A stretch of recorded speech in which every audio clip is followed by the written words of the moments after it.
He sort of name-checked those three players that he thought maybe could push them on, help them. Pape Sarr made his Premier League debut today. Okay. 20 years old. Brian Hill. Brian Hill was not the answer. No, and a lot of skips by Kulusevski today, and Oliver Skip. Top level.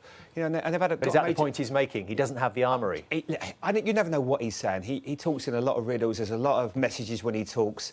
He's a top-class manager, but there is something when he's up against it. You can see some. He will say things in the media, will say things in the press.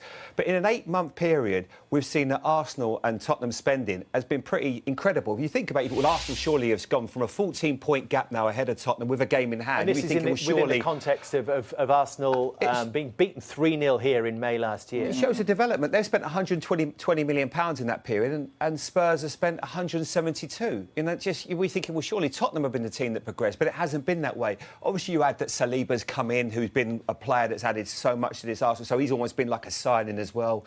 He was on their books before. And in football terms, Romero was already here before that became a permanent signing. You can't really complain considering how much money he spent, but there is I think the golfing class and the style of football that Arsenal are playing is what will really compound it so much for Spurs fans.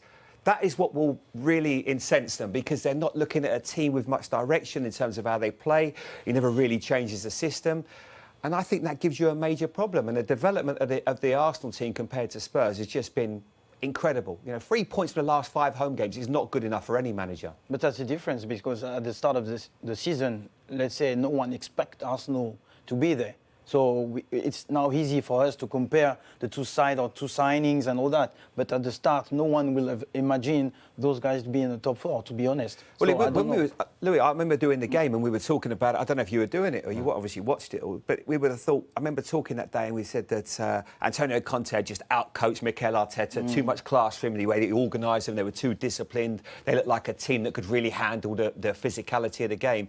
Roll on 8 months and you just see a complete change. Arsenal look like the complete team, and Spurs really at the moment are in a bit of disarray. But they still can get in the top 4 because they're they're in a good position still. You talk about the messages that he likes to put out in the press, and you heard this week Antonio Conte talking about the process at Arsenal, which started 3.5 years ago, referring to Mikel Arteta and what you were saying, Paul, about the patience he's been given to do this job. He says as well, if you want to accelerate that process, you sign experienced players who know how to win.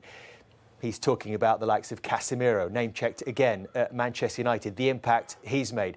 Is that what it's going to take from Spurs? Do they have to buy the experienced, ready-to-go players, or should they actually think of it in a different way, like Arsenal have done, arguably like Chelsea are doing now, buying younger players and trying to grow a group together? Yeah, maybe. I just find with Tottenham, I'm a big Conte fan, don't get me wrong. He come to Chelsea and won the league, outstanding. Plays free at the back.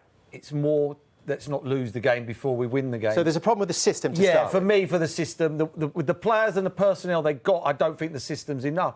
You got one of the best centre forwards in the world, let alone the Premier League, and he's getting starved of service. I mean, it's terrible for a football player to have that much class and not get hardly. He's working on scraps. It's a miracle he's got 15 goals. Yes, that's how good he is. That's how good he is. You know, for me, they've got to try and change it up now. I know he plays 3 at the back, but we've got to change that now and go, right, let's play 4 at the back, play 4-3-3, play like... Arsenal go out to win football matches. Tottenham go out not to lose football matches. And that's why it's a 17-point difference, or 14. That's not maybe the system. That's more about the approach, as I said, like the attitude of the players, believing that they can push themselves forward a bit more. It's more about that, the position. That's the play. They got 3 centre halves, 2 holding midfield players. They can sweep. They can swap. I mean, one can bombard forward, but those were sitting, passing the ball each other like this, and there is no creativity, no one-on-one creation from the wingers. That's the problem.